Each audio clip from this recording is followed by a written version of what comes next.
Hello, everyone, and welcome to another episode of Nerdy Movie News Roundup, the show where we round up all of the latest news in the world of nerdy movies. So, we have some stuff to talk about today. We got some stuff to talk about. And the biggest thing that we have to talk about is it is finally here. We finally have it.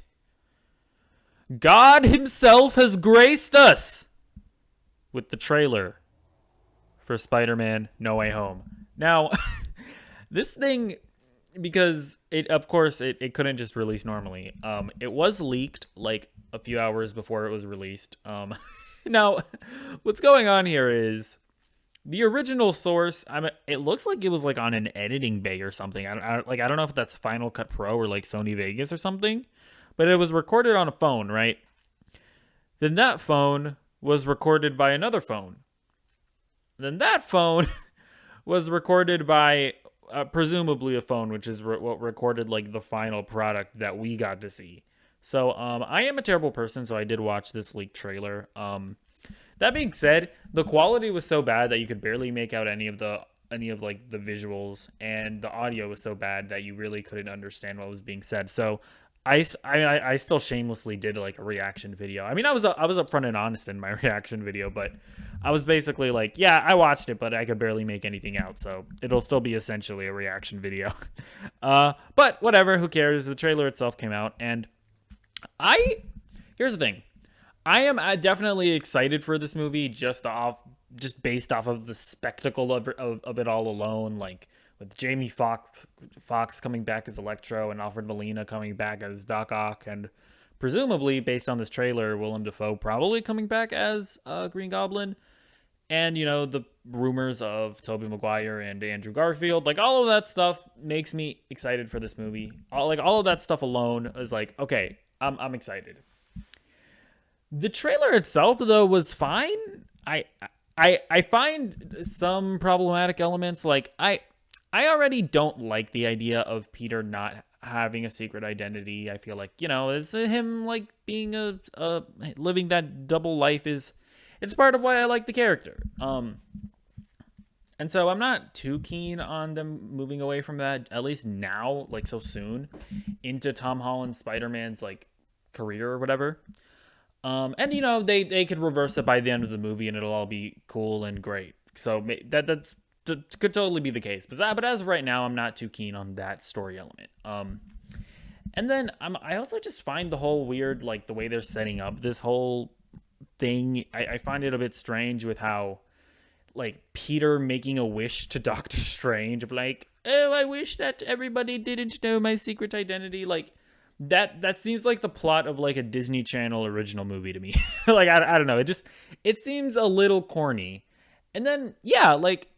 Again, like, aside from the whole, like, Alfred Molina showing up as Doc Ock and being like, oh, you know, soy facing, and like, oh, I know who that character is. Like, aside from that and, like, the whole Green Goblin thing, there was just nothing too captivating or intriguing about this trailer. Like, I'm excited for it. I'm still excited for it, and I'm going to watch it, obviously.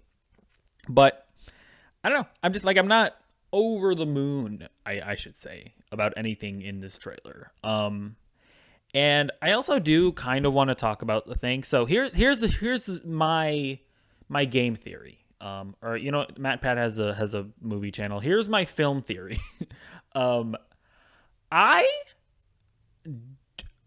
I'm gonna say, just based off of all the rumors, I do believe we're gonna get Tobey Maguire and Andrew Garfield, but this is my theory as to why they won't be in it, okay? First of all, no credible outlet has reported that they are in it, has confirmed it. None of them. Not The Hollywood Reporter, not Variety, you know, not whatever. All those outlets have reported is that Alfred Molina and Jamie Foxx are going to be in it. Now, granted, none of them reported that Willem Dafoe was going to be in it, and, you know, we saw his Goblin Bomb, so who knows? But none of them have reported that Tobey Maguire and Andrew Garfield are in it. Also, when we look at this trailer, just based off of this trailer, there was not a confirmation of the multiverse, okay? They said the multiverse, but if you remember, they also said the multiverse in Spider-Man Far From Home, where Jake Gyllenhaal was like, I'm from the multiverse. I'm from a different dimension. So I don't know that they would do that again, but that's all I'm saying. They've not confirmed that this is going to be a balls to the wall multiversal movie. And yes, we see Alfred Molina as Doc Ock. We're presumably going to see Jamie Foxx as Electro. But that doesn't mean that they are the Doc Ock from the Raimi movies, or that Jamie Foxx is going to be the Doc Ock from the Amazing Spider-Man movies. It is totally possible that, you know, the variants of those characters in the Tom Holland universe is just, you know, they just look like Alfred Molina and Jamie Foxx. And there is basis for this because the J. Jonah Jameson in Tom Holland's universe is just J.K. Simmons. He just is. Because I'm like, it is, here's what I'm saying.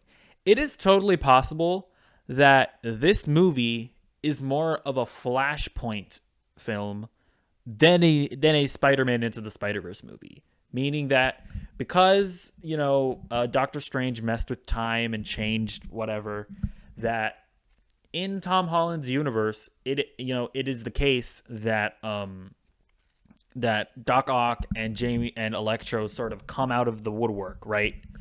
That Doc Ock and Electro, yeah, like they come out of the woodwork, sooner rather than later, and that it's not the Raimi Doc Ock and the Amazing Spider-Man Electro, but rather just whatever Tom Holland universe's versions of those characters would have been eventually, that they came about sooner. Am I making sense? I don't know if I'm making sense, but that's what I'm saying. All I'm saying is that we do not know if Tobey Maguire and Andrew Garfield are going to be in it. And by the way, I know that there have been like toy photos or whatever, but I'm like, I'm not going to take too much stock in that. So, yeah. So just to be clear here, I personally believe that they are going to be in it, at least in a cameo. I think where there's smoke, there's probably fire. But nothing in this trailer confirmed that to me. That's just a belief that I have. So, okay, there's that. Let me know what you think of that theory, by the way, because I don't see very many people talking about the fact that this might not even be a multiverse movie. Because that's the thing as well. You're forgetting Spider-Man is also going to be in Doctor Strange 2. And that is definitely going to be like a multiverse of madness. So we could see Tobey Maguire and Andrew Garfield in Doctor Strange 2 instead of this. So don't forget about that. And by the way, that movie is actually directed by Sam Raimi. So how great would it be if we got to see Tobey Maguire as Spider-Man again in a movie directed by Sam Raimi? Wouldn't that be awesome? Like, wouldn't you rather see Tobey Maguire for the first time back under the direction of Sam Raimi? Okay, that's it. Okay, actually, no, there is one more thing to talk about. Spider-Man, the trailer views for the Spider-Man No Way Home trailer broke some record. So it's coming from Deadline. After dropping the teaser at CinemaCon on social media Monday night, the trailer for Spider-Man No Way Home racked up an all-time viewership record of 355.5 million global views in its first 24 hours, blowing away the previous record holder, Disney / Marvel's Avengers Endgame, which drove 289 million views. Simply wow. Yeah, no, that's pretty crazy. That's insane.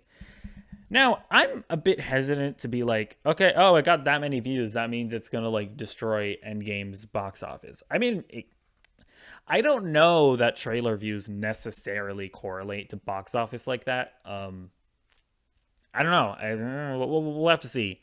There's also the thing of like, we're in a pandemic. Who knows where it's going to be in December? Maybe we're just not in a position where a movie can make that much money. Like, that's also like totally possible. So we'll see. We'll see where it's at. But I mean, yeah, that's insane.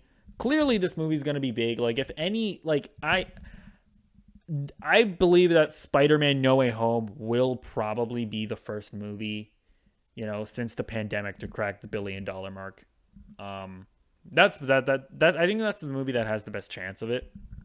So, yeah, we'll see where it goes from there. Next, oh, hold on.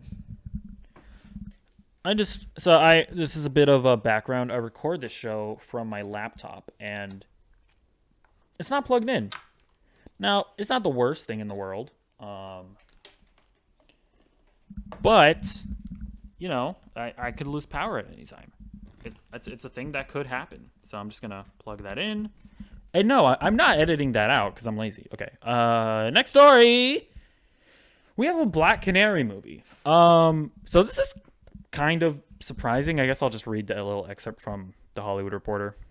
Misha Green is reuniting with her Lovecraft Country collaborator, Journey Smollett, for a DC movie project featuring heroine Black Canary, The Hollywood Reporter has confirmed. The project, which is in early development at HBO Max, is a spin-off from Warner Bros. 2020 DC movie Birds of Prey, which featured characters Harley Quinn, the Huntress, and Cassandra Cain. Also in the cast of heroes was Canary, played by Smollett. Yeah, this is kind of surprising. Like, Birds of Prey did not do well at the box office, and this isn't even a Harley Quinn movie. This is one of the side characters in a movie that already didn't do well. So, I'm down for it. Like, I enjoyed Birds of Prey, and I remember liking Black Canary. So, like, I'm totally down to watch a spin-off movie. I'm down with it. I just don't know how many other people are down to watch it. Like, it'll just be me and like two other people that watch it on HBO Max. But yeah, no, I mean, WB or Warner Media or whatever, they're like clearly, they want to make HBO Max a viable place to put DC properties. Like, we have this, we have the Batwoman movie, we have like the Blue Beetle movie, we have just like a Static Shock movie. There's that like Black Superman TV show coming out. There's the Green Lantern show coming out. We currently have Doom Patrol and Titans. But like these projects that they're talking about here are like a bit more elevated, I feel like, because they are presumably going to be, they're including actors from the movies. So this is at least in my eyes, this is their play at like competing with what Marvel is currently doing on Disney Plus. And is a Black Canary movie is that the one to go with? Probably not, at least as far as like getting like people interested in watching your thing. But I'm down to watch it. And I'm sure that this is you're not gonna have to have seen Birds of Prey to watch this. That's just my guess. Like, I can't imagine that they would have it be so tied into Birds of Prey that you have to watch it in order to get the show. Okay, so yeah, but for now we're gonna move on to our next story. We got some new update on the Scarlett Johansson situation. Yeah, if you don't know, Scarlett Johansson, she's suing Disney because her salary was tied to the box office performance of Black Widow, and because Disney moved Black Widow to being on Disney Plus at the same time as in theaters, Scarlett Johansson, she feels like, hey, what you doing? You messing with my money? What are you doing? And now she's suing Disney. Now, I've been of the opinion that she has a case and that, yeah, she, like, you guys broke the contract, right? Now we have an update. So this is coming from Variety. Disney has filed a motion to force Scarlett Johansson into a private arbitration to address whether she's owed millions from the hybrid release of Black Widow. So, I'm no lawyer, so as I always say, take everything that I'm about to say with a grain of salt. But from what I understand, arbitration is basically where you take a matter, right, and instead of going to like a court, you get it settled out of court with an arbiter that is appointed, and that is supposedly going to be like an objective person in the situation. And yeah, I'm not surprised by this. I've been saying that I've been saying that this is probably just going to get settled out of court, and Disney's probably just going to give Scarlett like a sum of money because I think they know that they don't have a case here. So yeah, but what this means is that we're probably not gonna find out like exactly how much money gets given, or I'm not sure if we'll even find out if there was money given. But I think it'll just be like a well known thing that yeah, Disney just gave her a bunch of money to shut her up, basically. Um, so yeah, this might be the last time we talk about this, just because we might not get any information after this. But let it be known that I was probably right. And we'll just let that be the reality that I was right about this situation. Okay. Next story. So this is weird. We're apparently going to be getting a Werewolf by Night Halloween special on Disney Plus. So this is coming from Collider. Marvel Studios will reportedly be bringing Werewolf by Night into the MCU through a Disney Plus Halloween special, reveals Wrap. While Marvel didn't reveal which version of the character it's adapting, the studio is looking to cast a Latino male in his 30s and intends to start production in early 2022. Now, I don't know anything about Werewolf by Night. I didn't even know it was a Marvel thing. And you know, this news came in like early in the morning, so I didn't get a chance to read up on the character. So, cool. It's a werewolf guy. Weird that he's not getting like a show or anything. It's just apparently going to be a holiday special. Now, I'm not sure because they are doing the Guardians of the Galaxy holiday special, and I don't know how long that's going to be. Like, I don't know if it's going to be like a quick like 30, 45-minute thing, or if it's going to be essentially a movie, you know? I don't know.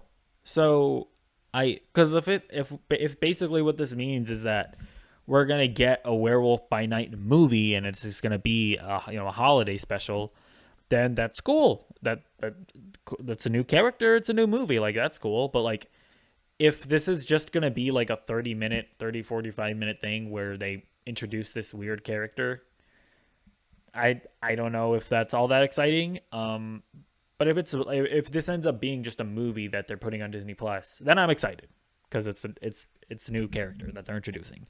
But yeah, if you know anything about Werewolf by Night and if this excites you in any way, let me know in the comments because I'd be interested to hear your thoughts. Okay, so this is gonna be our last story of the day. There honestly weren't that many stories this week. So this is Dominique Thorne. She is going to be playing Riri Williams, or I think it's Riri Williams, in her new Disney Plus show Ironheart, which basically she's going to be the new Iron Man in the MCU. I'm pretty sure that's how they're going to set the character up, but she's basically going to be like, I think the idea behind the character is that she's like, you know, obviously really smart, and she makes the most powerful Iron Man suit since Tony Stark. I think that's basically the deal with her character. And apparently she's going to be in Wakanda Forever. And here are some screenshots of her on set. So at some point in Wakanda Forever, I think they're going to go to MIT. And I don't know if they're going to go there to meet with Riri, or if they go to MIT for some reason and then Riri Williams shows up. But yeah, she's going to be introduced in Wakanda Forever, apparently. Or I'm honestly not sure if her show's coming out before Wakanda Forever. I didn't check on the dates before doing this. I probably should have, but yeah, it's cool. We don't know how big of a role she's gonna play, if she's gonna turn into one of the main characters or something, but she's gonna be in it, and I think that's kind of cool. I don't know anything about the character, but hopefully I'll love her in Wakanda Forever, and then. Okay, either two things are gonna happen. She'll get introduced in Wakanda Forever, and I'll become attached to the character, and I'll want to watch the show. Or the show comes out first, and because I'm such a corporate slave to Marvel, I'm gonna watch it either way. And then when I see her in Wakanda Forever, I'll be able to soy face and be like, it's the character that I know that character. Now she's in the movie that I'm currently watching. Whoa, I can do that as well. So many possibilities here, and all of them end with me giving Disney my hard-earned money. But anyways, that is going to be it for the show today. Honestly, the thing that I want your thoughts on the most is my Spider-Man No Way Home theory, because I'm just saying that there are a lot of people getting excited about Tobey and Andrew coming, and they're not preparing themselves for the very real possibility that they might not even be in this thing. Okay? That's all I'm saying. That's all I'm saying. So let me know what you think about that, and I'll catch you in the next video. Goodbye.